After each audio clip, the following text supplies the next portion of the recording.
Hi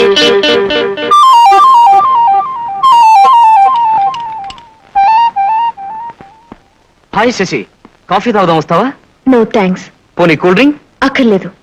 కాసేపు సరదాగా కబుర్లు చెప్పుకున్నా. నాకు టైం లేదు. హలో చాణక్య, ఆ రోజు టేక్ ఆఫ్ అయిన విమానంలో అలా వెళ్ళిపోయారేంటండి? ఏ రోజు? అదే మీరు ఫైట్ చేసి నన్ను కాపాడిన రోజు. ఆ సంఘటన ఇంకా మీకు గుర్తుందా? పరమకిరాతకుడు బారి నుండి నన్ను కాపాడిన మిమ్మల్ని మర్చిపోతే నేను మనిషినే కాను. ఆ రోజు చెప్పే అవకాశం లేకపోయింది. చాలా చాలా థ్యాంక్స్. మీ రుణం తీర్చుకునే అవకాశం వస్తే తీర్చుకుంటాను. ఏమిటండో రుణం గిణం అనే చాలా పెద్ద పెద్ద మాటలు మాట్లాడుతున్నారు. ఆల్ రైట్, మీకు రుణం తీర్చుకునే అవకాశం కలిగిస్తాను. ఈ రోజు నాకు డ్యూటీ హాఫ్. ఈ సిటీ కొత్తగా వచ్చే నాకు ఈ నగరంలో ఉండే అందమైన ప్రదేశాలు అవి మీరు గైడ్ గా. ఈ రోజు నేను మీకు గైడ్. Okay, thank you. బయటికి తాగుదానండి.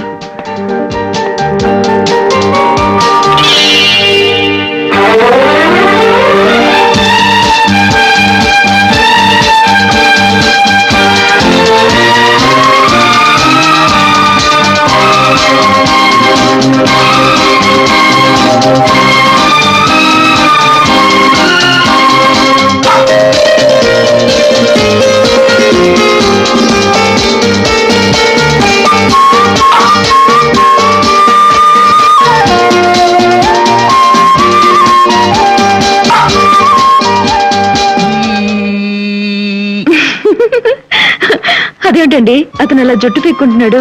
ఏమైంటుంది? అతను సమాధానం చెప్పలేని పొడుపు కథ ఏదో పొడుచుంటుందా అమ్మాయి? ఆ పని మీరే చేయొచ్చుగా. అంటే నన్ను పొడవమంటారా? పొడవండి. రాజు రాణి ఉన్నారు, దేశం కాదు. ఆకులెన్నో ఉన్నాయి, మొక్క కాదు. అక్షరాలెన్నో ఉన్నాయి, పుస్తకం కాదు. సొమ్ములెన్నో ఉన్నాయి, కానీ అంగడి కాదు. ఏమిటి చెప్పండి?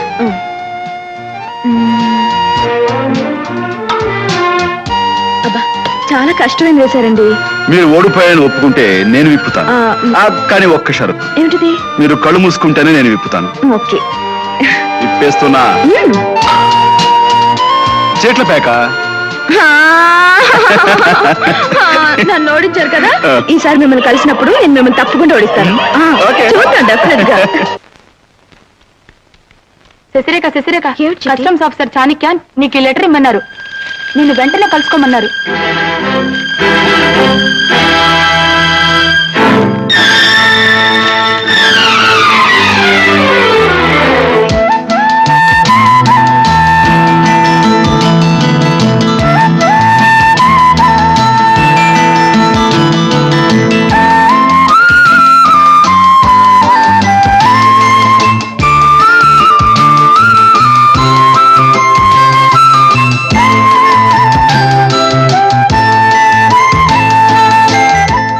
హలో. ఏమిటండి అర్జెంటుగా రమ్మని కబురు పెడితే నేనేమిటో అనుకున్నాను. మీకు ఒక సర్ప్రైజింగ్ న్యూస్ చెప్దామని. ఏమిటి? ఇలా తెలియకుండా నా ఫోటోలు తీశారనా? తెలియకుండా నేను ఫోటోలు మాత్రమే తీశాను, కానీ మీరు మీ కళ్ళతో, మీ మంచితనంతో, మీ సింప్లిసిటీతో నా మనసే దోచుకున్నారు. Yes, I love you.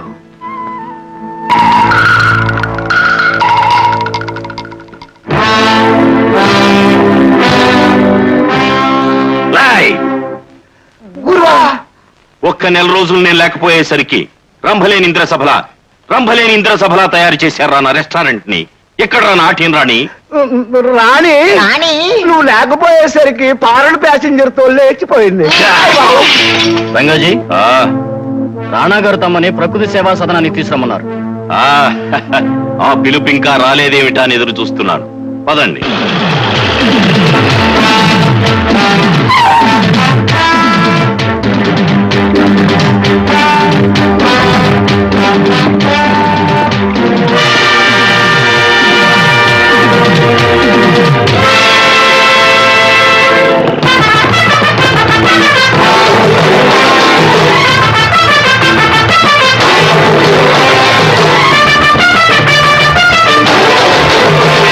పోనీ.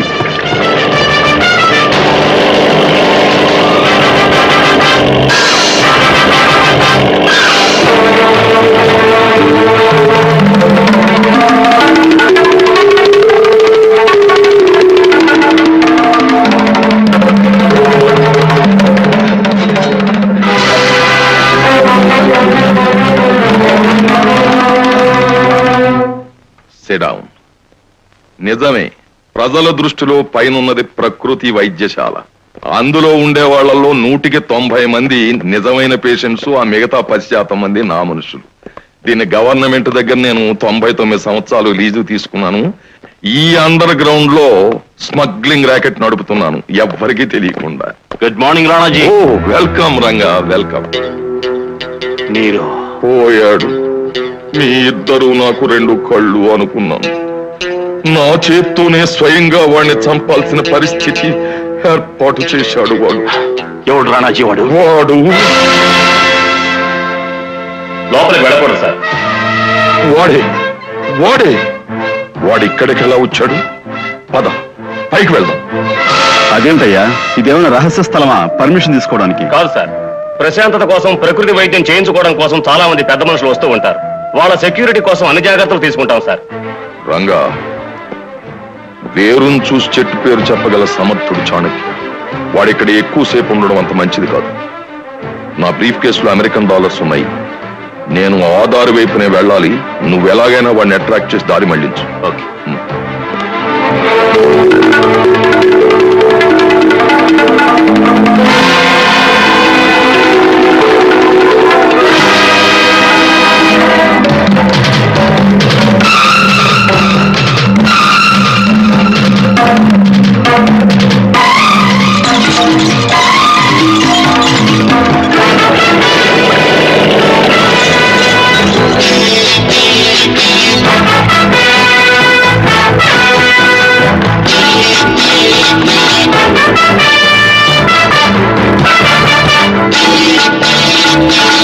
జాకీ కాకి, కస్టమ్స్ ఆఫీసర్ నన్ను ఫాలో అవుతున్నాడు. వాడికి టోకరా కొట్టి పంపించు. అలాగే.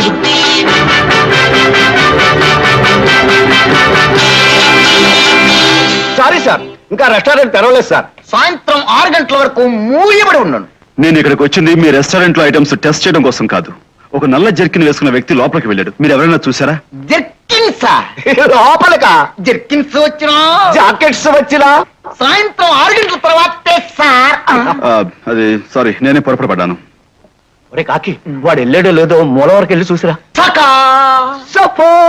అబ్బబ్బబ్బా, మహా తల్లి తల పగిలిపోతుంది, కాస్త కాఫీ పెట్టి త్వరగా తీసుకురా.